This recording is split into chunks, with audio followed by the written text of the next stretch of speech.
preciso de ti.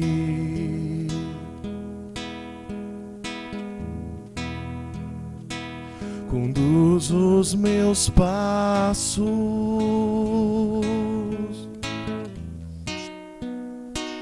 conduz minha vida, nasci para ti. Conduz minha alma, Senhor, preciso de ti.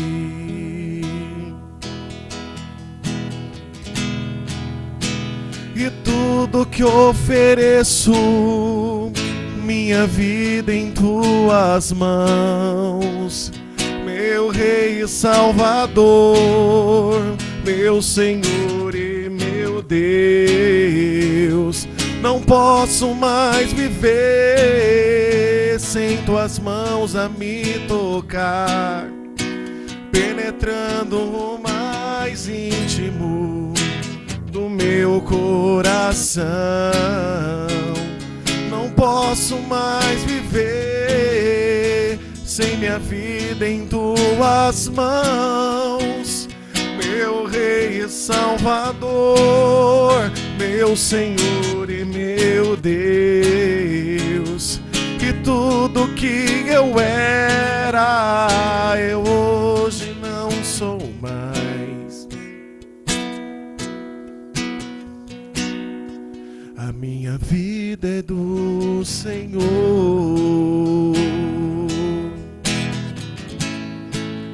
A minha vida é do Senhor.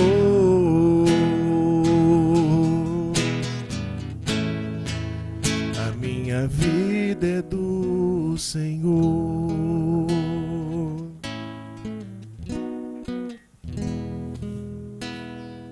Amém. A minha vida é do Senhor, minha vida é do meu Mestre. Que Ele seja mesmo o Senhor das nossas vidas, dos nossos dias, né? Que Ele venha conduzir os nossos passos e que nós aí nos despojemos na presença dEle, que possamos deixar, né, verdadeiramente Deus agir em nossas vidas. Nós possamos entregar, né, nos submeter à palavra do Senhor. Porque é assim, né? Nós precisamos nos submeter, não só aprender da palavra do Senhor, né? Ter o ensinamento, mas nós precisamos viver. Então, assim nós conseguiremos dizer de verdade, né? Que a nossa vida é do Senhor Jesus. Amém, gente? Nossa, que bênção! Mais uma gravação do Feitos de Fé. Nós estamos aqui em Taubaté, gravando hoje com um convidado, né? 2 convidados muito especial. Quero já falar para vocês, né? Agradecer a presença deles aqui. São fundadores da Missão Pentecostes, né? Não sei se você conhece, mas a Missão Pentecostes fica aqui em Taubaté. Nós vamos saber como funciona, onde fica, quem são eles, já, tá bom? Mas eu quero agradecer a presença do Júnior Corradini e a Aline, sua esposa, Aline Corradini, que veio hoje aqui gravar com a gente, né? Doar aí o seu tempo, falar da sua missão, da sua vida, dar o seu testemunho, trazer para nós o seu testemunho, o testemunho dele de casal, da vida de cada um também. E também como tudo isso começou, né? Como Deus plantou esse sonho na vida deles dois. Gente, quero agradecer toda a repercussão que esse programa Feitos de Fé tem dado. Você que tem mandado mensagem, você que tem mandado o seu testemunho para nós. Quero dizer que eu estou muito feliz da gente estar chegando tão longe aí, está chegando no seu coração. Fico muito feliz com cada mensagem de carinho, os testemunhos, né, que a gente tem dado aqui, os nossos convidados aqui no nosso programa, tem ido assim de uma maneira que só o Senhor Jesus pode levar. Então, assim, muito grata primeiramente a Deus, né, de nos permitir esse meio, né, essa fonte de evangelização, muito grata mesmo, dele ter nos dado esse programa, né, e também grata a você que nos acompanha aí toda sexta-feira. Fica ligadinho e reprise nos sábados, aí não esquece. Então, quero agradecer mesmo, viu? Os testemunhos continuem mandando. A gente quer saber tanto a sua história de fé, quanto o seu testemunho, né? O que tem gerado em você, o que tem causado em você, é muito importante para nós. Então, mande para nós aí o seu feedback, tá bom? É muito importante para nós, tá bom? Queridos, olha, nós vamos sair de música, pode ser, Júnior? Nós vamos sair, escutar mais uma música do Júnior e a gente volta já já com o testemunho dessa família, tá bom? Beijo! Pra te adorar, Senhor Jesus, foi que eu nasci. Pra te exaltar, Senhor Jesus, por isso estou aqui. A minha alma eu entrego diante desse altar. Na Eucaristia tu estás, sempre pronto a mim amar.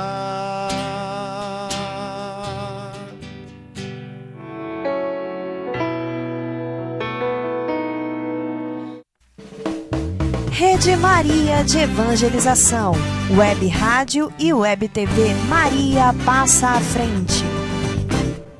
Adquira os livros dos encontros Maria Passa à Frente e Pisa na Cabeça da Serpente. Acesse sedesantos.com.br.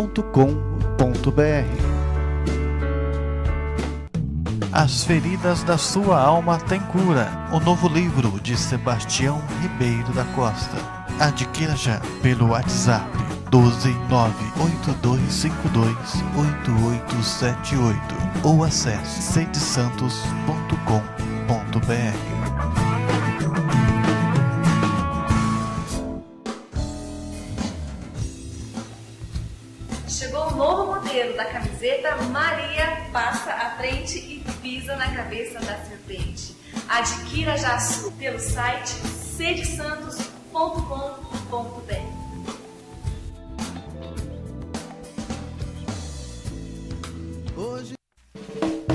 Rede Maria de Evangelização, Web Rádio e Web TV Maria Passa à Frente.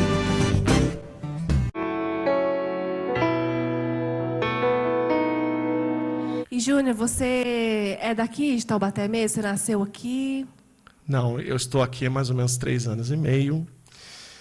E eu sou de uma cidade lá na divisa de São Paulo com Mato Grosso, em Presidente Prudente, lá bem longe daqui, dá mais ou menos 600 quilômetros. É longe, sim. Bem interior. Lá Como é que você veio parar aqui, menino? Então, a minha história inicia assim. Bom, o início é lá, né? Na infância ainda, eu era criança e eu sempre fui um jovem, uma criança muito tímida, apática, sem sal, sem açúcar. Eu sempre fui um menino tímido, que não falava com os outros, que ficava mais nos seus cantos.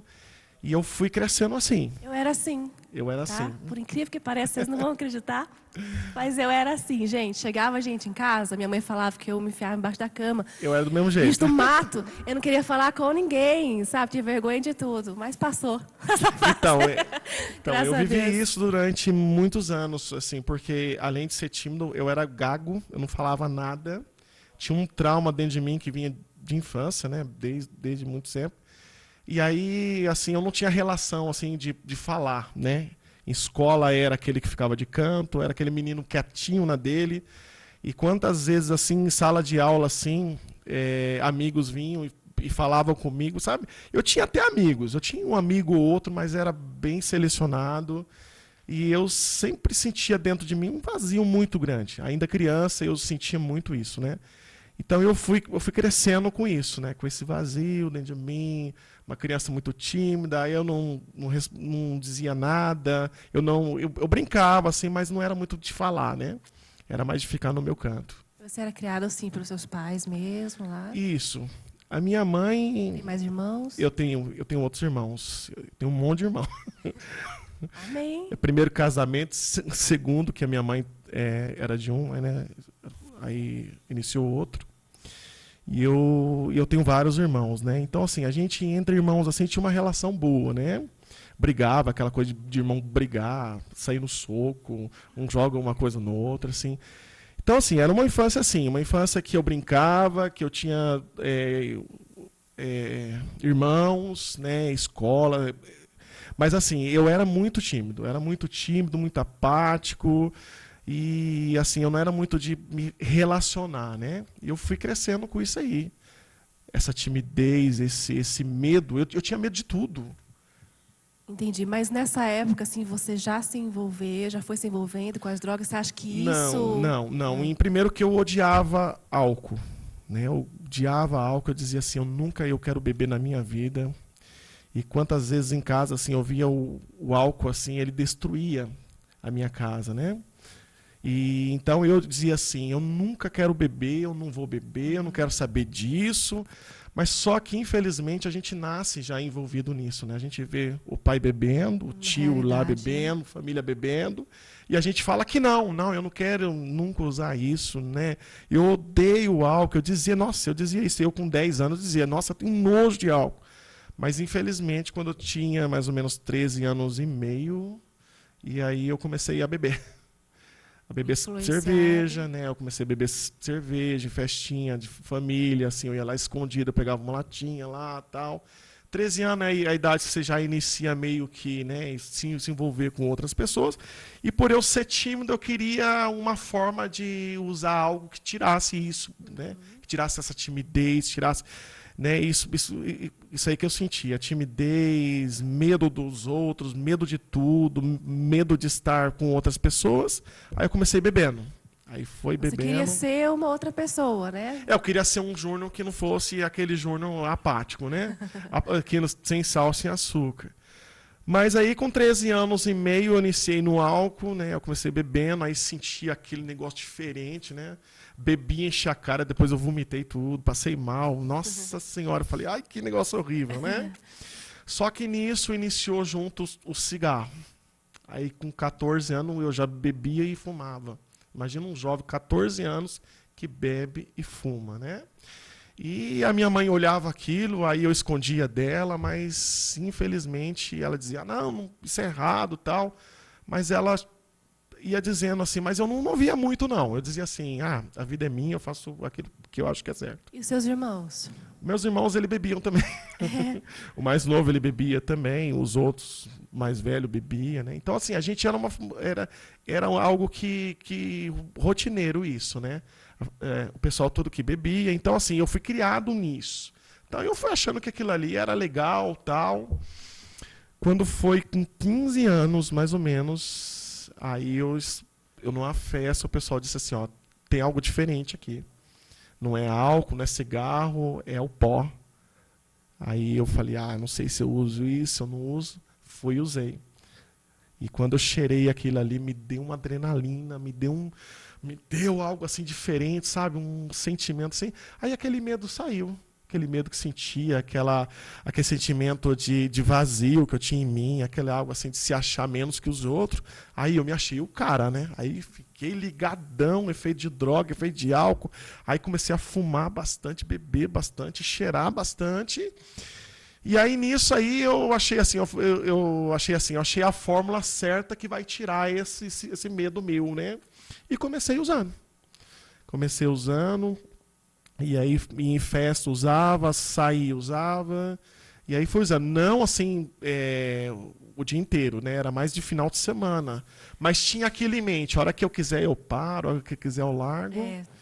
Que todo mundo tem isso em mente, né? O usuário, ele acha assim, né? Eu estou usando hoje, a hora que eu achar que eu não devo usar. Mas não é assim, né?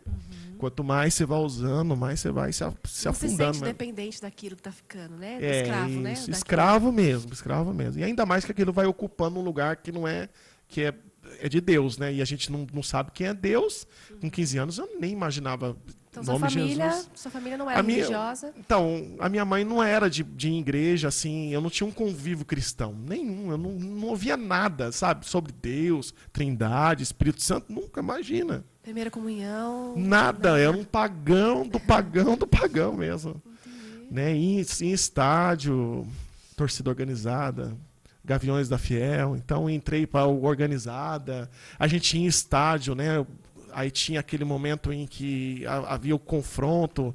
Quantas vezes eu saí correndo, apanhava, era zoado, sabe? E achava aquilo ali o máximo. Achava que aquilo ali era a vida, era uma vida certa, né? Você trabalhava na época? Sim, eu tinha emprego, tudo certinho, né? Então, eu tinha emprego, eu tinha um horário, né, certinho que eu entrava, saía, mas quando eu saía à noite, era festa, bar. Mas você era um bom filho? Acredito que sim. Mesmo com esses vícios todos, eu era um bom filho. Porque eu sempre ajudei em casa, né, assim, questão a ajuda financeira. Eu sempre ajudei, né? Mas sempre tinha isso em mim, né? Que eu tinha que ser alguém que não fosse aquele júnior apático, né? Eu sentia a necessidade de algo, né? Então aí eu comecei. Aí nisso entra o rock também em minha vida, rock, banda satânica, bandas que ensinam o suicídio, né? Que fazem apologia ao suicídio. Então imagina, 15 anos, roqueiro, Gaviões da Fiel, fumando, bebida e droga. E fora isso, um sentimento depressivo terrível, né? Terrível, era terrível. Você tinha vontade de se suicidar? Suicídio, nossa, era o tempo todo. Sério? 15 anos eu tinha muito isso. Ninguém sabia disso. Os meus irmãos, eu acho que nem percebia isso, família, muito menos. Minha mãe até via, assim, que eu ficava meio de canto, né? Eu até falava algo, assim, relacionado a isso.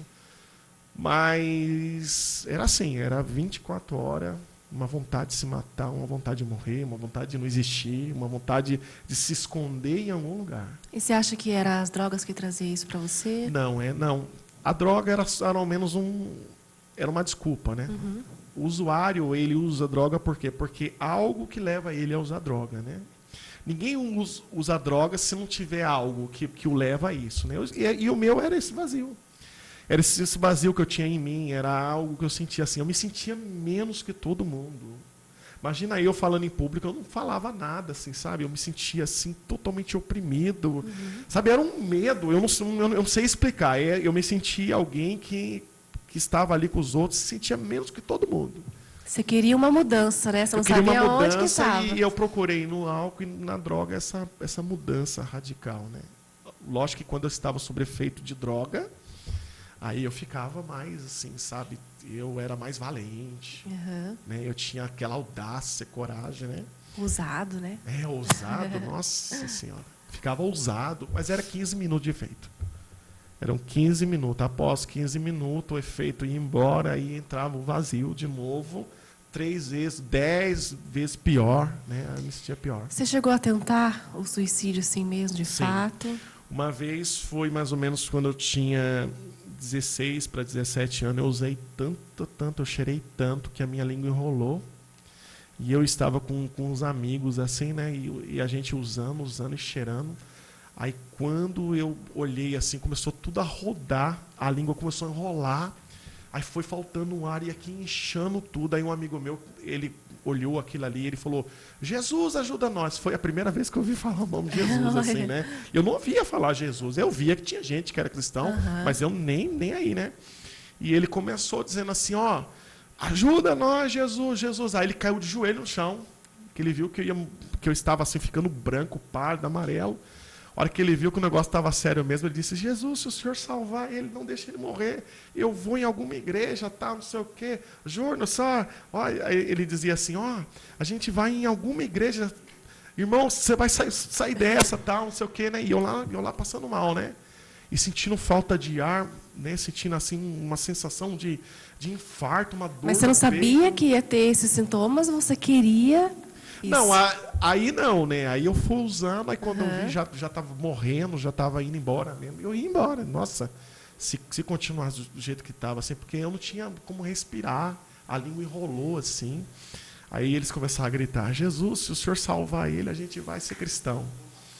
Graças a Deus aquele efeito lá passou, né? Eu voltei assim e tal, o olho já estava virando. Aí eles olharam e falaram assim: agora a gente tem que ir em alguma igreja, né?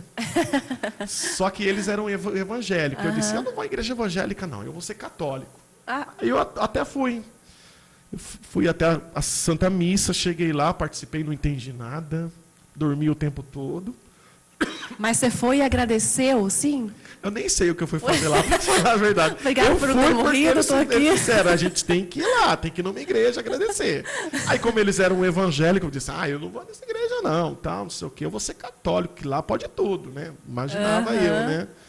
Aí eu peguei e fui na igreja, né, na Santa Missa, fui tudo, participei, aí saí de lá assim, não senti nada. Eu não senti nada porque também não estava aberto aquilo, né? Sim, primeiro contato aí, também. Saí de lá, tudo, aí continuei a mesma vida, o mesmo erro, bebendo, fumando. E não voltou mais à igreja? Não. Aí, igreja, falei, não, isso não é para mim e tal, não sei o quê. Mas quando foi mais ou menos, eu tinha mais ou menos 20 anos, eu saí à noite, eu bebi, usei droga a noite inteira, né? Bebi, mas bebi muito. Eu bebi até remédio aquele dia, remédio misturado com bebida. Quando eu cheguei em casa, assim, abri a porta, eu caí no chão. Aí, fiquei lá no chão, fiquei no chão a noite inteira. Quando é no outro dia, eu escuto uma música. A TV ligada, né? Ficou ligada a noite inteira. E eu escuto uma música assim. Meu pensamento vive em você, a luz do meu viver, Senhor. Eu senti uma raiva dessa música. Eu senti um ódio dessa música. Eu queria quebrar a TV. Eu falei, que música que é essa? E aquela música foi impregnando dentro de mim. Daqui a pouco aquela raiva foi dando uma sensação, uma emoção em mim, assim, uma felicidade, uma vontade de chorar. Eu falei, não estou sob efeito mais de nada. E aquela música, há um clima todo diferente, que aquece e mexe com o coração da gente. É como um sonho. E aquela música foi entrando dentro de mim. E ali eu fui sentindo algo diferente que eu nunca tinha sentido. Ali foi o primeiro toque de Deus em mim. Ali eu me rendi. Eu relutei, eu disse, eu odeio isso, eu não quero ouvir essa música. Mas ali no chão mesmo, sabe? Acho que Deus, ele me deixou ali no chão, falou assim, fica aqui no chão, porque é aqui no chão que eu vou te reerguer. E aquela música foi adentrando a minha alma. Você tinha quantos anos aí? 20 anos. 20 anos. Aí eu falei, nossa, que música diferente. Eu senti uma paz que eu nunca tinha sentido. Aí fui atrás, comprei os CDs, escondi em casa, né? Deixei guardado. Falei, imagina um roqueiro ouvindo Padre Marcelo Rossi, não vai Mas, dar gente, certo. essa música, muita gente tem uma história com ela, né? A minha conversão se inicia com essa música, né? Padre Marcelo acertou. Então Achei. aí comprei o CD, escondi. Eu falei, se os meus irmãos verem, vão zombar de mim. Nossa, minha família, o pessoal vê. E guardei. Quando todo mundo saía, eu ligava a ela e ficava assim, apaixonado ouvindo aquela música.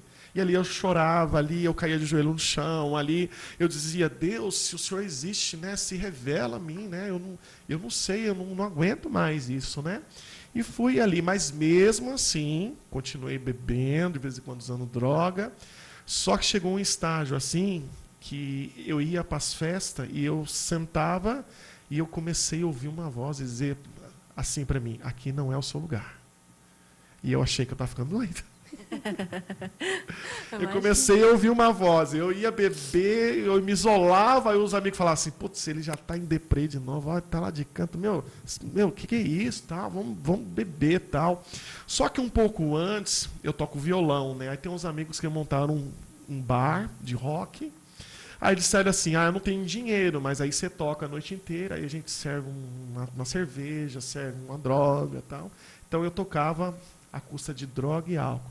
E lá também eu sentia dentro de mim uma voz dizendo, aqui não é o seu lugar. Eu ia cheirar, uma voz dizia, aqui não é o seu lugar. E eu sentia que Deus já estava me avisando, me dando alerta, né? E eu já estava sentindo isso. Mas você ia à missa nesse tempo? Não ia nada. missa, não ia nada. Só a música na tua casa? Só música mesmo em casa, até o dia em que a minha mãe, eu saí, aí eu usei tudo que você pode imaginar, e a hora que cheguei em casa, a minha mãe olhou e falou assim, filho, você vai lá na minha igreja hoje. A minha mãe era evangélica já. Você vai lá porque lá é legal, lá tem jovem, porque lá... Eu falei assim, mãe, eu não vou não. Não, você vai sim, olha como você está acabado. Mas eu estava curtido, sabe? Quando você usa a noite inteira, o outro dia você está sob efeito ali, eu fui. Quando chego lá, a igreja dela lotada de gente. Um cara segura assim a minha mão e disse assim, um machado vai descer em você. Eu olhei para a cara dele, Imagina um cara que não sabe nada. Como é que ele falou? O machado ia descer em mim. Eu olhei assim, eu falei... Socorro! Em mim, não! Aí ele olhou pra mim e falou, xalabá. Eu falei, pra você também? Às vezes ele tá me xingando, eu nem sei, né? Eu pensei, ele tá me xingando, eu vou xingar ele também. E ele orava em língua e eu respondia para ele. Eu imaginei, pô, eu que bebo e esse cara que faz rolado. Porque eu não conhecia oração em línguas, não conhecia Pai, Filho e Espírito Santo, não conhecia nada. Quando ele falou, o fogo vai pegar você, eu falei, não vai, porque eu vou sair correndo. E saí correndo. Vim embora e cheguei em casa, minha mãe, meu filho, você me deixou lá, por que isso? Eu disse, mãe, eu não quero ser evangélico, eu vou lá na missa mesmo, porque lá pode tudo, eu não quero. Nisso eu fui chamado para ir numa missa, numa cristoteca lá, em São Paulo. Aí pensei que era o quê? Que era missa e festa, né? Era bem assim, mas não uma festa igual eu imaginava, né? Quando eu chego lá, tem um momento de oração. Está tendo a Santa Missa. E lá houve oração, tudo, né? E nisso aí eu olhei as pessoas orando em línguas, aí eu falei, meu Deus, eu estou no lugar errado de novo. Que isso? O padre, ele ia impondo a mão e o povo repousando. Eu falei assim, lá eles ateiam fogo, aqui o padre mata. Eu estou no lugar errado. E ali eu senti uma vontade de sair correndo, eu senti um desconforto, porque eu não... Gente, imagina um cara que não sabe nada, vendo o povo em oração, acontecendo o repouso, mas era um repouso real mesmo. Assusta, né? Eu falei, meu Deus, e as luzes assim, meio apagadas, o padre rezando. Eu falei, meu Deus, se esse padre pôr a mão na minha cabeça, ele vai me matar também. E eu senti um medo, sei lá, uma adrenalina dentro de mim e tal. Aí ele veio aonde eu estava. E ele impôs a mão sobre mim e ele falou, filho, receba o batismo no Espírito Santo. Amém. E naquele dia eu tive o repouso, né? E não sei quanto tempo eu fiquei em repouso, não sei se foi 1 hora, meia hora, 15 minutos. Eu sei que quando eu levantei, minha irmã, eu já era outro homem. Oh, glória. Uma alegria, assim, uma sensação de alegria, assim, como se tivesse encontrado um tesouro. E eu tinha, né? E aí eu levantei. Que você nunca tinha experimentado antes. Nunca foi a primeira vez que eu senti Jesus em mim. Foi a primeira vez.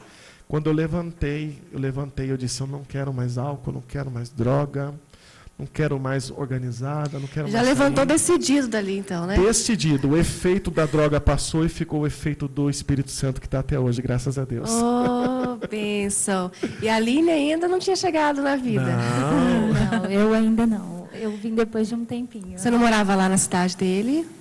Eu morava em São Paulo, né? Eu sou de São Paulo mesmo, da capital. Nós nos conhecemos lá em São Paulo. Capital. Nesse período, né, acredito que eu ainda também estava meio indo na igreja meio que obrigada pelos meus pais, né? Eu não ia por vontade própria. Ainda era um período meio assim, eu vou porque meus pais me obrigam a ir, né? E foi assim durante um bom tempo. É meio que uma coisa de herança, né? Você vai, ele vai, você vai. Exatamente. Né? Aquela coisa, né? Você não tem opção de escolher, vamos dizer assim. Então, eu ia com eles, né? Vão Mas se na sentia bem comunidade. também? Eu era criança, né? Não entendia muita coisa. Então, eu comecei indo com eles mesmo. Não tinha nada da minha vontade própria ainda, né? Entendi. Júnior, vamos sair cantando essa música, Meu Pensamento Vive em Você, né? Para o pessoal de casa também poder aí viver um pouquinho, ter uma experiência aí com essa música tão linda. Eu também lá atrás, né? Eu também já rezei muito, muito com essa canção. Né? A gente cantava muito, né? Você sabe, eu sou cantora também, assim como o Júnior. Então, nas missas, assim, no momento ali de pós-comunhão, como a gente cantou, né? Como a gente cantava essa música. E realmente, eu também senti, assim, uma presença de Deus, uma paz muito grande no meu coração com essa canção também. Então, a gente quer levar essa paz agora para o seu coração. E você não sai daí, porque no terceiro bloco a gente volta e a gente vai saber todo o desfecho dessa história e a história aqui da Aline, tá bom? Como eles se conheceram, como eles se casaram, até chegar à missão Pentecostes. Fica aí, a gente volta já já. Meu pensamento vive em você, a luz do meu viver, Senhor. Basta entrar e eu me abri pra te amar. Não precisa perguntar, te amo. Há um clima todo diferente que aquece e mexe com o coração da gente.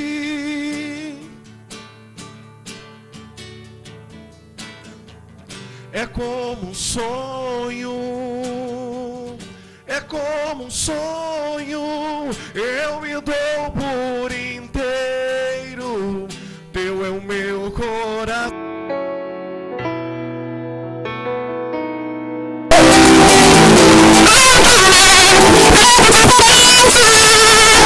E o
É como um sonho, eu me dou por inteiro, teu é o meu coração.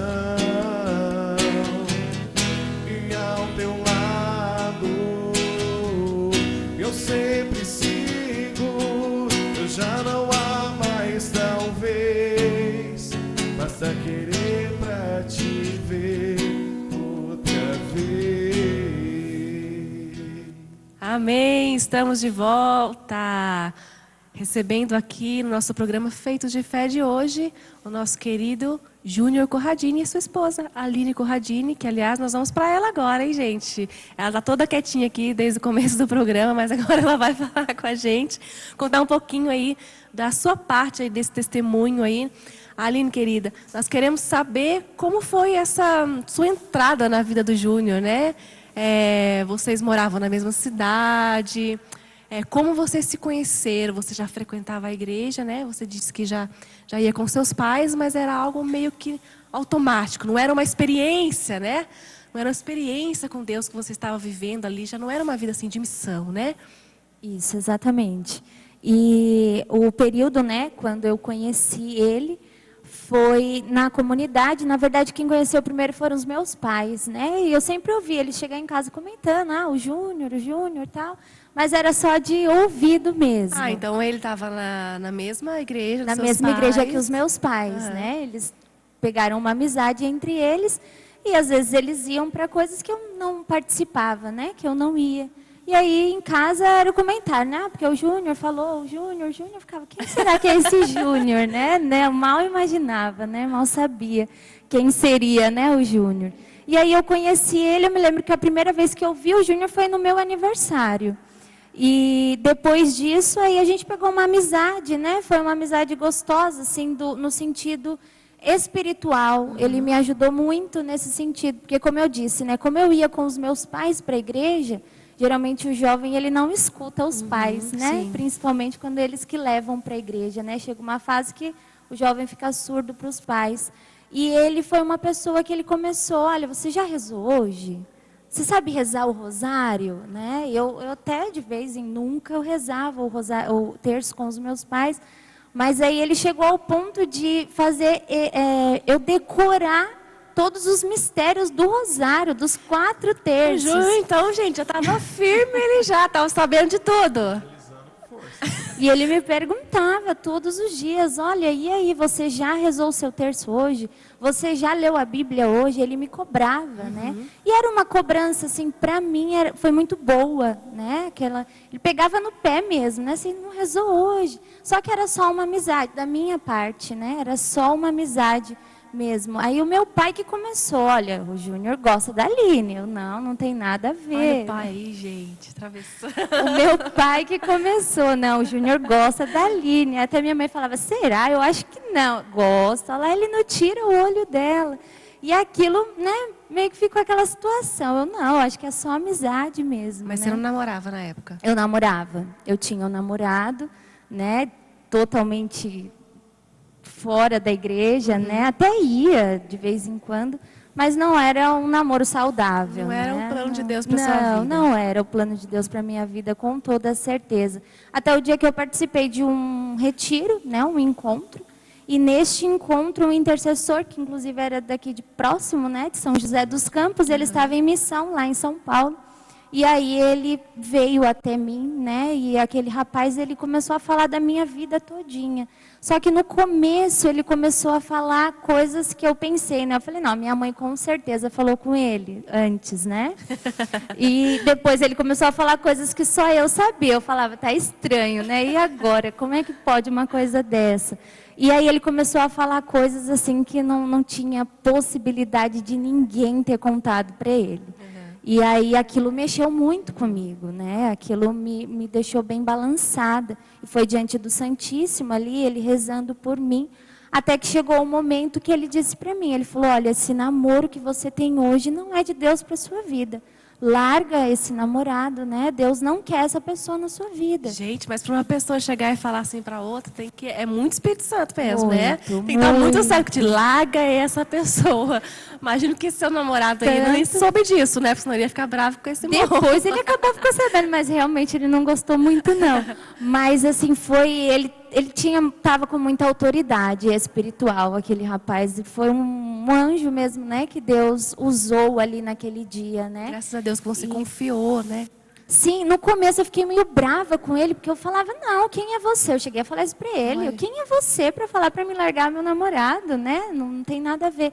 Só que depois eu conversando com ele, ele me falou do Júnior. Ele descreveu o Júnior todinho. E depois ele olhou para mim e eu falei, eu conheço essa pessoa que você está falando. E ele falou assim, você acha impossível amanhã ou depois vocês estarem casados com uma linda missão juntos? E eu disse para ele, sim, eu acho impossível, né? Eu acho muito impossível. E ele olhou para mim e ele falou assim, vai rezar, né? Termina esse namoro e vai rezar. E eu me lembro que depois disso, né, teve todo um momento de oração. E aí a minha mãe, depois do encontro, ela ligou para o Júnior, na época, e pegou e falou para ele, falou, Júnior, liga para a Aline, ela não está muito bem. Né, ela está meio assim estranha, né, depois do encontro que teve, porque eu chorava muito, e aí foi todo um período, né, de termino ou não termino, o que eu faço com o meu namoro. E o que eu achei mais bonito da parte dele é que nesse período eu conversando, né, eu contei para ele mais ou menos o que aconteceu, não disse que o rapaz tinha falado dele para mim, não falei nada. E aí ele disse para mim que ele falou assim, olha, eu vou rezar. E ele desligou o telefone. E aí, depois ele conta, né, que ele comemorou por trás, né? Nossa, é isso mesmo. Já tinha um interesse aí. Já, da parte dele já tinha, com certeza. E só que aí ele foi rezar e quando ele me retornou, ele me passou uma passagem que dizia romper com a vida carnal. E essa foi a palavra, né, que foi da minha decisão mesmo, né? Eu achei bonito da parte dele, porque assim, no fundo, você sabe que quando a pessoa está gostando de você, eu não queria aceitar, mas eu já sabia, né, o que ele sentia por mim. E eu achei bonito da parte dele não já ter falado direto, não, é isso mesmo, termina, né, o rapaz falou, termina. Não, eu não disse com nada ele. porque eu não queria influenciar nisso, né? Ele não A decisão disse. tinha que ser dela, ela que foi no encontro, É uma ela que ouviu, responsabilidade, ela né? que estava sentindo tudo isso, eu estava de fora, né? Sim. E logo depois disso, né, eu terminei o meu namoro, nós ficamos um tempo um pouco afastado, só que aí eu acabei indo no grupo que ele participava e eu contei para ele tudo que tinha acontecido, tudo que o rapaz falou para mim. E ele ficou super feliz. E aí ele disse para mim, né? Ele falou, então vamos começar a rezar. E a partir de então nós começamos a rezar. Nós não começamos a namorar. Até algo, né, que hoje a gente pouco vê os jovens viver Hoje em dia dentro os da jovens igreja, né? assim, inicia, fica e não tem mais oração. Até né? dentro da igreja, né? Até Algo muito dentro dos nossos triste, grupos de né? oração acontece isso hoje. São realidades que nós temos visto, né? Os jovens, eles não estão preocupados hoje em saber. Realmente Não quer é essa esperar. pessoa, Não né? quer esperar nada. Exatamente. Será que é essa Viver pessoa logo. que Deus tem para a minha vida? E nós rezamos durante 4 meses, 3 Mais para ou 4 menos, meses. E todas as vezes que a gente ia rezar juntos, Deus dava a mesma palavra. Efésios 5:31. Por isso o homem deixará pai e mãe, se unirá à sua mulher e os dois serão uma só carne. uma só carne. E aí até que chegou um dia que eu falei, eu sempre fui meio teimosa, né, assim, e eu falava para ele, um dia eu falei para ele, não, a Bíblia deve ter marcado, aconteceu alguma coisa que não é possível, gente, como que sempre sai a mesma passagem, né?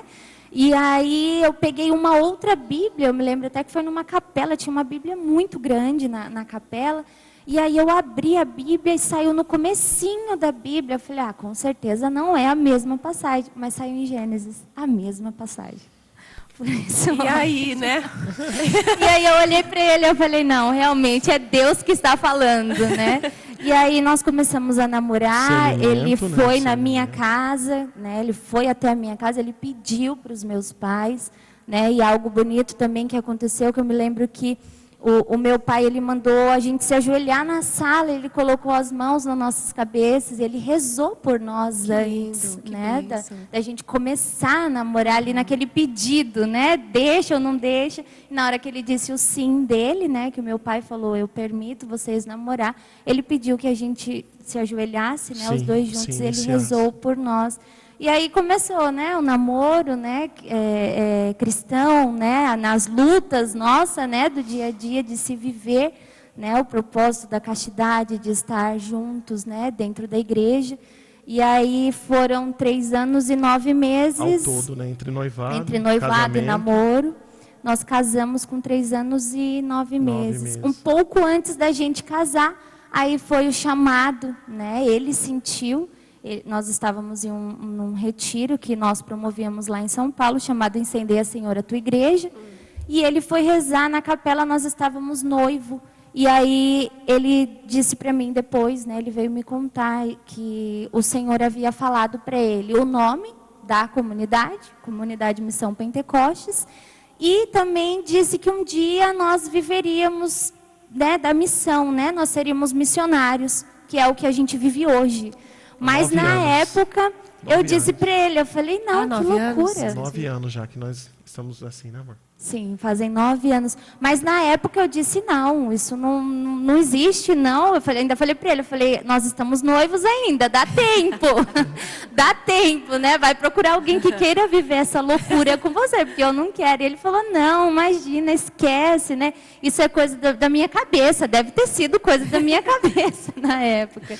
E aí passou, né? Nós casamos, tivemos o Gabriel, né? Eu tenho um filho hoje de 9 anos. E nesse mesmo período do Gabriel, Moravam lá em São Paulo. lá né? em São São Paulo Paulo, ainda. nesse mesmo período que o Gabriel nasceu, aí foi o momento decisivo da nossa vida, que aí foi onde Deus ele Estreitou nos a gente de estreitou o máximo. todas as formas que você pode imaginar. Todas as formas. Eu tentei ser tudo. Eu tentei ser ajudante, vendedor de cosmético, não foi? Sim. Nada, mas E nada funcionava. sempre, em todas as Nada, pregações. onde eu vendia, o pessoal chegava lá, né? A gente vendia, aí depois a gente voltava lá, a pessoa, ai, mas eu tô passando dificuldade e tal. Eu não tenho dinheiro para te pagar, então ajoelha aí para nós rezar. E nós rezava. A gente sabia rezar, A mas não gente sabia acabava cobrar. sendo missionário, né, no nosso serviço. Mas em todas as pregações que a gente ia, sempre as Sempre pessoas Deus falavam com a estreitando. gente, né? Deus usava das pessoas para falar com a gente. E até o dia que eu disse, né? Eu falei, não, chega, eu não aguento quero mais. mais lutar com Deus. Deixa Deus fazer da nossa vida aquilo que Ele quer, aquilo que Ele sonhou, aquilo que Ele desejou para nós. E eu me recordo que aquele, né, até eu costumo dizer que aquele foi o dia da mudança da nossa vida. Eu me ajoelhei de um lado da cama, o Júnior ajoelhou do outro e eu deitei o Gabriel, bebezinho ainda, no meio da cama. E ali eu olhei para ele e eu falei, a partir de hoje, eu renuncio à minha vontade e que Deus faça da nossa vida aquilo que Ele quiser. Do jeito que Ele Da quiser, forma da forma que Ele quiser, do jeito Critique que a Ele gente, pode quiser. falar mal, mata e eu arranco a cabeça fora. Foi assim, olha só. Foi mais Porque ou assim, a menos. gente estava cansado, porque assim, era uma coisa tão fechada, assim, tudo que a gente fazia não ia para frente. Não ia, sabe, nada, assim, aquilo que todo mundo fazia, a hora que a gente ia fazer, dava tudo errado. Falei, alguma coisa tá errada, alguma vontade divina que a gente anda negando, alguma coisa. E eu, não, esse negócio de missionário não dá certo, não. É loucura, é loucura, é loucura. Eu comecei a achar isso, Uma né? resistência, né, da sua parte, porque irmão, assim... Nossa, Camila, uma Na verdade, era resistência mais muito da grande. minha, né? Eu, como mulher, eu não aceitava. Então, eu acabei enfiando nele, né? Convencendo que ele. isso que era algo realmente isso. inviável, né, nos dias de hoje, né? Até o dia que ela fez essa oração, e a partir dessa oração, ela costuma dizer que nós saímos da permissão e Passamos começamos pra a viver à vontade. vontade. Aí tudo muda. Hoje tem muita gente que quebra a cara porque está na permissão. Porque Deus, Ele chama, Ele vai dando sinal, Ele vai usando pessoas, você vai abrindo a Bíblia, Ele vai falando na sua cara, assim, ó, é isso que eu quero de você, mas a gente vai negando. E sempre Deus dizendo assim, um dia vocês vão sair de São Paulo. A missão não vai ser aqui, não vai ser aqui. Né? E a gente lá relutando, não, porque aqui... Uma coisa assim que tem me chamado muita atenção é a escuta de vocês Uhum.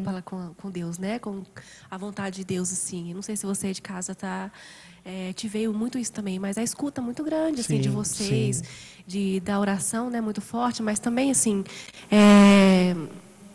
muitos de nós, né? A gente se pede muito a Deus, né? Para que se revele a nossa vida, a vontade dele, né? O plano dele para Sim. nós. Mas nós não conseguimos escutar. É. Nós não conseguimos compreender, né? Não sei, cada um tem aí a sua realidade, né? A sua entrega de fé aí. Mas tem me chamado muito forte a atenção, assim, de isso em vocês, tanto nela quanto em você, a escuta, assim, apurada que Sim, vocês têm de sim. Deus. Muito bonito. E Ele foi chamando, né? Ele foi chamando até o dia que a gente tomou essa decisão. Aí eu comecei algo assim que... O povo chamando para as missões. Aí, né, Ele fazia, começou, até eu costumo a comparar, né? Na época, ele pregava 2, 3 vezes no mês. Depois dessa oração, era tanto pedido, né? De pessoas ligando, marcando missão, a ponto de eu falar para ele, calma, né? Vamos tirar pelo menos um dia da semana para ficar em casa. Começou o pessoal chamando. E aí veio a nossa segunda filha, a Giovana, e foi um período... Giovana Miriam. Miriam tem um sentido também muito profundo, né? Também, né? Que naquela época do nosso namoro, né? Antes do namoro, isso. ele pediu para Deus, né? Ele pediu que para Nossa Senhora, né? Nossa Senhora. Que se ele casasse comigo, ele consagraria uma filha que ele tivesse comigo à Nossa Senhora. E a Giovana Miriam veio nesse período, né? E foi justamente no período dela nascer, no momento que ela nasceu, que ele começou a sair para fora, para outros estados, né? Pregar em outros estados, né? Fora do nosso estado de São Paulo. A primeira missão que ele tinha marcada fora foi no período, a Giovana nasceu de 7 meses, ela quase morreu, né? Precisou ficar várias na UTI. vezes. E o que a gente viveu com essa filha nossa é algo assim, é prova, prova e prova. Ela quase morreu, né? Com um mês que você estava grávida, quase perdeu. Depois, com 5 meses, quase perdeu. Ela nasce de 7 meses, quase morre ali, né? Ela ficou roxa. Eu que vi, percebi, a enfermeira veio, pegou a menina assim, roxa, estava morta já. Aí depois levou, entubou ela estava praticamente morta. Aí depois ela veio e ela disse, moça, não sei se você acredita em Deus, mas eu estava ali assinando, uma voz veio e disse, salva a menina que ela está morrendo lá. Ela chegou e pegou a neném assim, saiu com ela correndo. Enfermeiro, médico, gritando, e eu olhei aquela cena, né?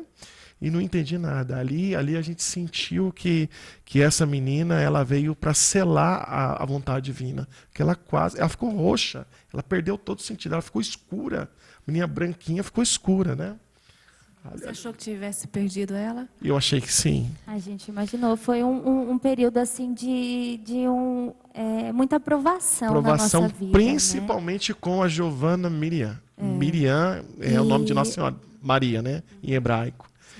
E aí, quando ela fez 2 meses, que era a data que ele tinha essa primeira missão dele para fora, né, do estado, ela teve uma complicação, porque no parto aí a gente descobriu que ela nasceu com o pulmãozinho dela ainda não estava 100%. E aí ela precisou ficar na UTI, e aí com 2 meses ela teve uma recaída, e ela ficou internada. E naquele período ele ainda falou para mim, ele falou assim, olha, qualquer coisa eu desmarco a missão, né? Como que eu vou para outro estado e vou deixar você com ela internada, com o Gabriel pequenininho em casa? E aí eu falei para ele, eu falei, não, desmarcar a missão você não vai, né? Vamos pensar em alguma forma. E aí quando foi na quinta-feira, ele ia viajar na sexta-feira, quando foi na quinta-feira, ele falou para mim, né? Ele falou, hoje ela vai receber alta. Eu falei, amém, né? Estou na sua fé também. E aí eu estava no hospital católico, lá em São Paulo, e ela passou o Santíssimo no hospital, né? Foi passando de quarto em quarto, e aí o padre veio, rezou por ela, tudo. Eu falei, nossa, que maravilha, né? Que dia abençoado. E aí depois, em seguida, passou o médico. E aí o médico pegou, examinou ela e olhou para mim e falou, não, essa menina nem pensar em ter alta, não tem nem previsão de quando ela vai sair daqui. E aí na sexta-feira eu fui, levei ele no aeroporto, ele entrou no avião chorando, ele chorava, eu fiquei chorando, Gabriel chorando, e foi aquele chororô só no aeroporto. E aí quando ele entrou no avião, eu estava voltando para o hospital, que a minha mãe ficou com ela, a minha mãe me ligou. E ela falou assim, Aline, o médico acabou de passar aqui e deu alta para Giovana. Eu falei, nossa, mas como assim? Ele falou ontem que não tinha como. E aí eu avisei, né, o Júnior, depois, quando ele pousou o avião, e ali eu tive a certeza da cura da Giovana, né? Deus, ele provou a gente até o último. E ele ter tomado a decisão de ir e fazer a missão foi o recebimento da nossa cura. Exatamente. Né? Porque Deus estava provando todo o seu despojamento, né, da sua vida, Sim, né? Desde sua sim. casa, né? Exatamente. Eu tenho certeza que se ele tivesse desistido da missão para ficar com a gente, né, para cuidar dela, não que ele deixou a gente, não, ele deixou tudo preparado, né, não deixou tudo nada, certinho. né, fora do que seria possível para que eu cuidasse dela.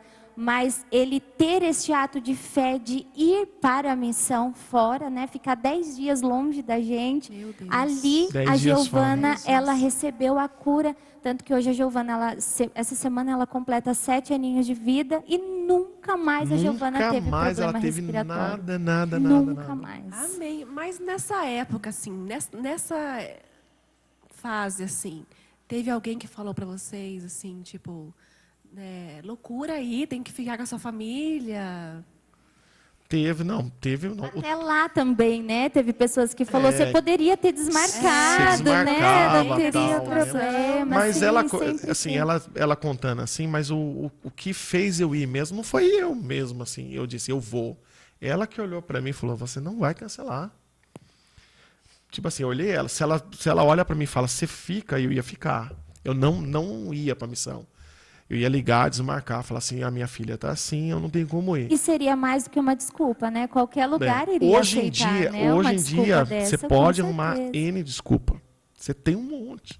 É o tempo, né? É porque você É a também chuva. poderia, assim, pensar, nossa, será que eu estou sendo um mau pai? Nossa, eu fiquei com esse sentimento, eu entrei no avião com esse sentimento. E ele foi assim. Me sentindo um nada, me sentindo um Zé Ninguém. Mas quando ela ligou para mim e disse, ó, ela tá de alta, está bem. Pô, o médico disse ontem que não tinha a previsão. Falou, não, essa menina aí não tem, esquece alta. E no outro dia a menina estava curada. Estava curada. Mas não foi só isso não. Ela quando fez 1 aninho, ela começou a andar. A gente lá no centro de São Paulo, na Santa Efigênia, tinha uma escada enorme. A minha sogra olhando ela, eu não sei o que aconteceu, que ela não viu. Giovana foi na escada e caiu, quantos? 20 degraus. Saiu rolando na escada, assim, batendo cabeça, batendo tudo. Giovana do céu. Giovana Miriam, quando a gente pegou ela, ela estava mole, grogue, mole.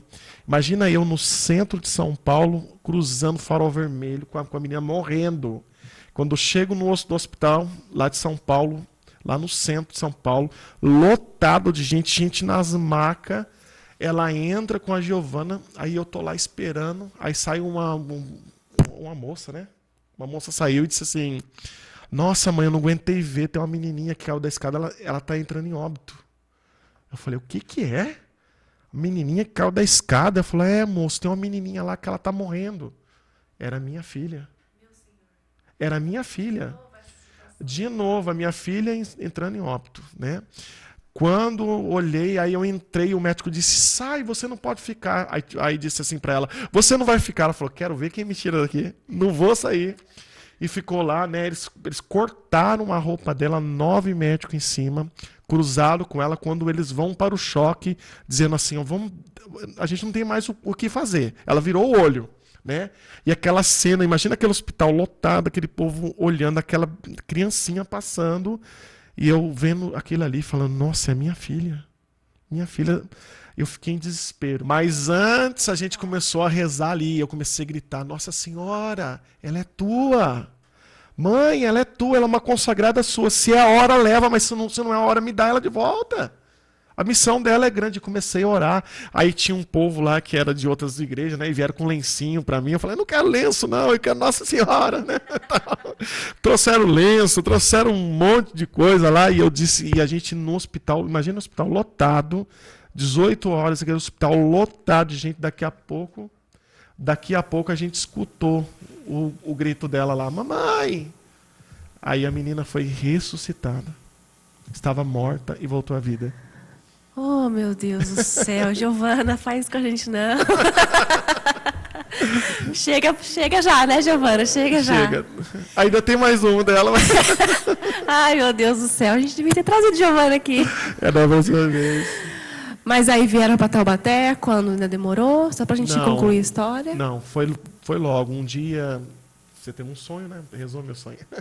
É bem rápido, né? Que o tempo já deu. Eu tive um sonho, né? Que nós estávamos vindo para Taubaté, para Aparecida, e nesse sonho o Senhor ele dava para nós a nossa casa em um outro local, né? Não imaginava onde. Após esse sonho, né, foram muitas coisas que aconteceram, mas quando foi no ano de 2016, no mês de julho, nós estávamos mudando para Taubaté sem conhecer ninguém. A gente não tinha, né, conhecimento de ninguém, apenas alguns amigos, né, que nós Mais um ato fizemos. de fé. Imagina, você sai de uma cidade e vai para outra, você não conhece ninguém, você é um estranho. Com 2 crianças. Vivendo, exatamente, com duas crianças. Vivendo de missão. E sendo missionário, né? E aí nós chegamos aqui na diocese e sem conhecer, né, as pessoas, fazendo muitas missões para fora, né? Então a gente vinha meio que para dormir na cidade. Taubaté, e aos pouquinhos, né, Deus foi fazendo com que as pessoas entendessem quem éramos nós, né? Inclusive quando nós viemos para cá, o Senhor ele nos deu uma palavra dizendo que Ele estava preparando um povo para nós aqui, né? Pessoas que estariam junto com a gente. Até que Deus começa a incomodar muito a gente com a questão da comunidade, né? Em uma oração que eu fui fazer, Nossa Senhora, ela falava muito isso, né? Peçam pela comunidade, falem da comunidade, né? Nós estávamos muito anônimos, né? Sendo apenas o Júnior e a Aline missionários, saindo para outros lugares. E aí nós comentamos com algumas pessoas, e hoje são as pessoas que estão conosco, né? Na comunidade. Então vocês vieram para Taubaté, ficaram em outras comunidades, participando ficamos de outros grupos de oração, né? Em grupos, né, mas de oração. sempre na RCC. Na RCC. Hoje ainda estamos junto com a RCC. Sim. Mas hoje a gente tem o nosso espaço, a casa, comunidade, Missão Pentecostes. Amém. Dá o endereço aí pro pessoal, quem quiser. Fica na Rua Tubarão, número 74, no Jardim Catarina, próximo ao Parque Aeroporto. Fica bem próximo ali atrás do shopping velho. Então vamos lá conhecer, né, gente? O pessoal aqui da região, o pessoal de Taubaté, quem estiver aí passando pela cidade, quiser conhecer, saber um pouco mais da história, né, da vida missionária desse casal. Eu também não conheço, vou lá um dia conhecer. Com certeza. Já estão me convidando. Vou chamar. Vou lá um dia para conhecer eles, né? E que bênção, né? Infelizmente, queríamos ficar aqui, né? Conversando, mais um bloco, mas como não tem jeito, então a gente já vai ficando por aqui. Quero agradecer aí a presença de vocês dois, dizer que vocês são pessoas assim, de muita fé, de muito despojamento em Deus, né? E que eu sinto assim no meu coração que esse povo que você falou vai só chegar. Amém. Vai só chegando, Amém. chegando, que a Graças missão a Deus. Pentecostes aí tem uma estrada muito grande, não só aqui, mas no Brasil todo. Amém. Amém? E você aí pode também saber um pouquinho aí, né, dessa vida, né, dos missionários, gente. Não é fácil, então rezem, né? Rezem por nós missionários. É verdade. Né? Rezem muito, porque assim, é uma vida assim de muita alegria, né? De muita alegria em Sim, Deus, muito sim. cheio do Espírito Santo. Mas também a gente tem os nossos momentos de incertezas, de solidão. A gente passa pela solidão, De gente. batalha, segurança, né? batalha. Momentos em que o inimigo, ele tenta mesmo, né? Nos Exatamente. tirar desse Porque caminho. quanto mais perto de Deus, mais perto do inimigo a gente também tá. É. Porque ele quer, né? É aí que ele quer, é aí que Ele ele quer nos investe. derrubar, né? É aí que ele investe. Então, rezem mesmo pelos missionários, rezem pelo Júnior, pela Aline, pela Giovana, porque ela não apronte mais, porque a gente não aguenta. E obrigada a você que ficou até o final com a gente. A gente vai sair aqui de música com o Júnior, a música autoral. Júnior, pode ser? Pode ser. Ô, bênção. Vamos conhecer mais um pouquinho, então, do Júnior. Muito obrigada, gente. Mais um programa Feitos de Fé para você. Obrigada pela sua companhia. Um beijo no seu coração. Fique com Deus. Fogo do alto quero receber. Age em mim com a tua unção e o teu poder. Cria em mim um coração adorador. Restaura minha alma, restaura o meu ser. Um novo Pentecoste eu quero viver. Por isso vem, Espírito Santo de Deus. Por isso vem, Espírito